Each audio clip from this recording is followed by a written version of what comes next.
Danes v Pomurskem dnevniku nova trgovina v središču mesta.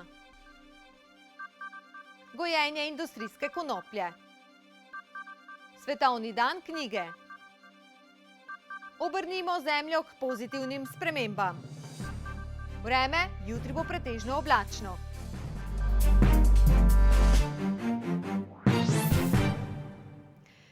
Gledalke in gledalci, lepo pozdravljeni v današnjem Pomurskem dnevniku. V središču Murske Sobote so danes odprli novo trgovino telekomovih storitev Idea Tel. Odločitev o tem, da se ponudba telekomunikacijskih storitev umesti v središče mesta Murska Sobota, ni bila težka, nam razlaga Zoran Vogrinčič, vodja Idea Tela. V središču mesta Murska Sobota smo se odločili zato, ker se je pred kratkim Telekomov center preselil iz samega centra na obrobje in menimo, da takšna ponudba mora biti v centru Murske Sobote, ker je to ena takšna stvar, ki jo imamo vsi in ki jo vsi potrebujemo in menimo, da bo to dobro zapolnilo to vrzel v Murski Soboti. Tako Telekomove storitve še naprej ostajajo v središču mesta, v bivših prostorih galanterije na Slovenski ulici. S tem tudi ulica dobiva dodatno popestritev. Mi vsekakor upamo, da bo to en doprinos ali pa dodana vrednost centru. Seveda upamo, da bo tudi občina kaj storila v smeri oživitve. To si seveda vsi želimo, tako trgovci kot občani. Upamo pa, da bo čim prej obuditev prišla. Tovrstni pridobitev, ki v središče mesta pripeljejo več obiskovalcev, so veseli tudi na mestni občini Murska Sobota. Menimo, da tovrstni center spada v samo središče in na ta način bomo nedvomno lažje popolnili samo središče mestnega jedra in ga tudi temu primerno oživili. In kaj lahko na novem prodajnem mestu telekomunikacijskih storitev dobite? V trgovini lahko kupite dodatno opremo za mobilne naprave, kot tudi celoten nabor aparatov, ki jih ponuja Telekom Slovenije.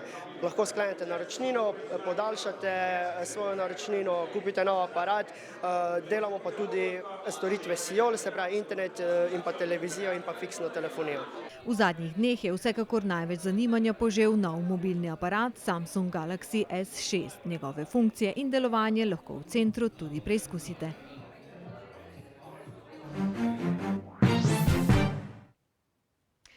V Združeni levici in socialnih demokratih so v zadnjih dneh ponovno spregovorili o gojenju industrijske konoplje v prehrambene in zdravstvene namene.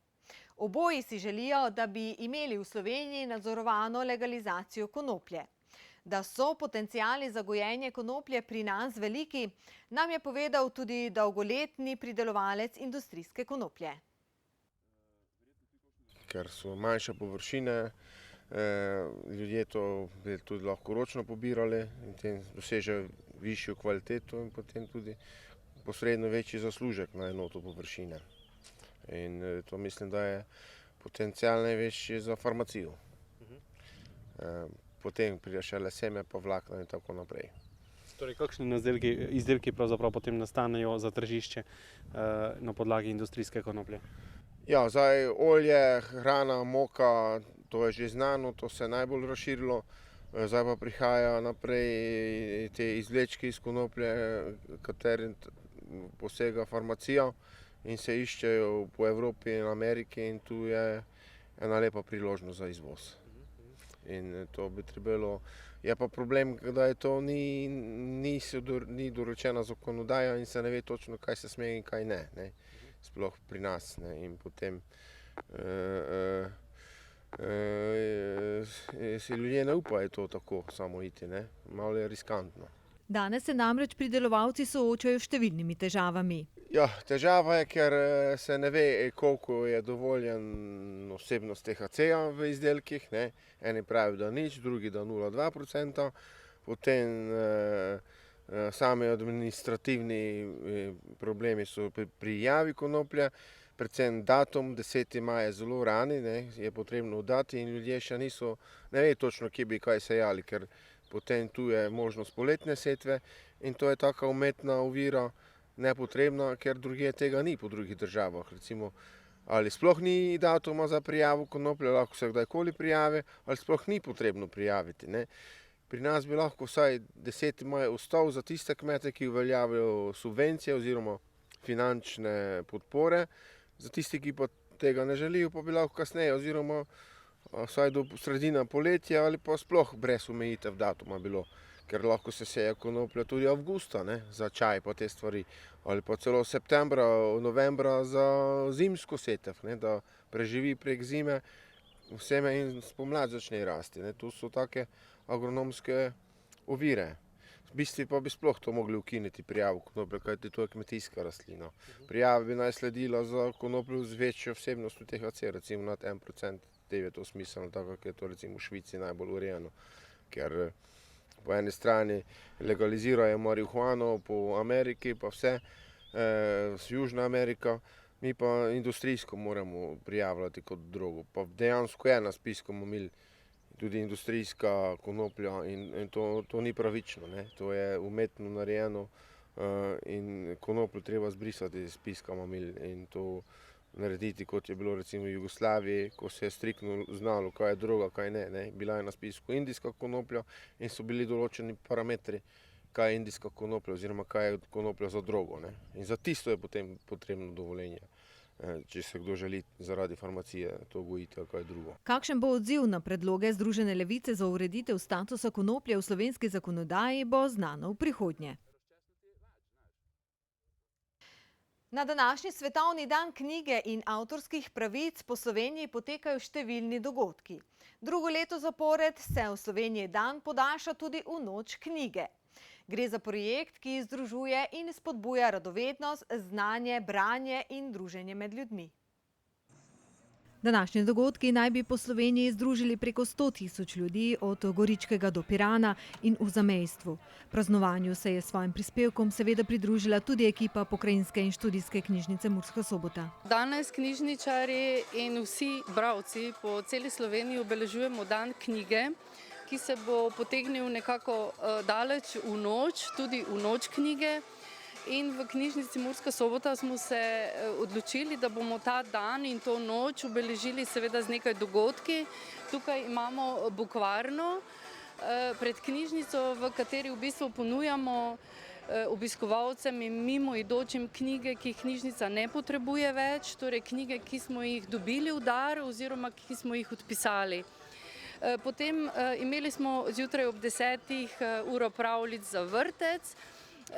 Kasneje, okoli 11. je prišla še skupina iz Vzgojno-varstvenega zavoda Murska Sobota, tudi na uro pravljic. Zvečer pa pripravljamo za noč knjige ob 20. pogovor z Dušanom Šrotarjem, ki bo sabo pripeljal gosta, Braneta Grubarja, igralca, tako da mislim, da smo se knjižničarji v Murski Soboti kar potrudili, da bi obeležili ta dan in to noč. Nekako bi mogoče samo povedala, da je v Sloveniji kar 475 dogodkov, preko 130 krajev je, kjer obeležujejo ta dan knjige. Tako da nekako Sobota seveda ne bi smela izviseti in mislim, da tale moto naj živimo bralci, naj živijo knjige je še kako dobrodošel v današnjem času. V Ljutomeru se od lanskega maja gradi nadvoz preko železniške proge, zaradi katerega je bila popolnoma zaprta Kolodvorska ulica. V tem tednu so promet po ulici sprostili. Gradnja nadvoza poteka v sklopu projekta rekonstrukcije, elektrifikacije in nadgradnje železniške proge Prangersko-Hodoš ter posodobitve nivojskih prehodov in izvedbe podhodov na železniških postajah. Zaradi izgradnje priključka nadvoza nad železniško progo na regionalno cesto v Ljutomeru je bila predvidena popolna zapora Kolodvorske ulice v Ljutomeru vse do 26. aprila. Vendar so zaradi ugodnih vremenskih razmer izvajalci lahko predčasno zaključili nujna dela in je promet bil sproščen že v tem tednu. Zavod PEC Murska Sobota je skupaj s podjetjem Saubermacher Komunala Murska Sobota ob obeležitvi Svetovnega dneva zemlje pripravil prireditev s sloganom Obrnimo zemljo k pozitivnim spremembam. Ob tej priložnosti je podjetje Saubermacher Komunala Murska Sobota ob zaključku natečaja Odpadno je uporabno 2014-2015 podelilo priznanja in nagrade najuspešnejšim vzgojno-izobraževalnim zavodom. Namen natečaja je vzpodbuditi mlade k ustvarjanju izrabljenih oblačil, hišnega tekstila in modnih dodatkov, hkrati pa preprečiti oddajanje tovrstnih odpadkov med mešane komunalne odpadke, ki končajo na odlagališču odpadkov. Na natečaju je sodelovalo 12 vzgojno-izobraževalnih zavodov iz upravne enote Murska Sobota in upravne enote Lendava. V ocenjevanje pa je bilo vključenih 25 izdelkov. V kategoriji vrtci je zmagal izdelek Stol prijateljstva, izdelek otrok starostne skupine 4 do 6 let vrtca Pucunci enote Brezovci. V kategoriji osnovnih šol prve triade je komisijo prevzel izdelek učencev osnovne šole Kobilje, in sicer masažna preproga. V kategoriji druge triade pa si je prvo mesto prislužil enoset iz kavbojk, izdelek učencev osnovne šole Kobilje. V kategoriji osnovnih šol tretje triade je nagrado prejel izdelek učencev osnovne šole Pucunci z imenom Modna kreacija 7D+1. V kategoriji srednjih šol je zmagal izdelek z naslovom Dekliška torbica in borša za nakupovanje. Gre za izdelek dijakov gimnazije Murska Sobota. Vsi izdelki bodo na ogled širši javnosti v avli Pokrajinske in študijske knjižnice Murska Sobota od danes do 16. maja. Pa si poglejmo, spoštovani, še ob koncu, kakšno vreme se nam obeta v prihodnjih dneh. Danes je bilo delno jasno vreme, opoldne so najvišje temperature izmerili v Lendavi, kjer je bilo 22 stopinj Celzija. 2 stopinji manj so izmerili v Radencih in v Murski Soboti. Najhladneje pa je tudi danes bilo na Goričkem, kjer so se temperature opoldne ustavile na 18 stopinjah.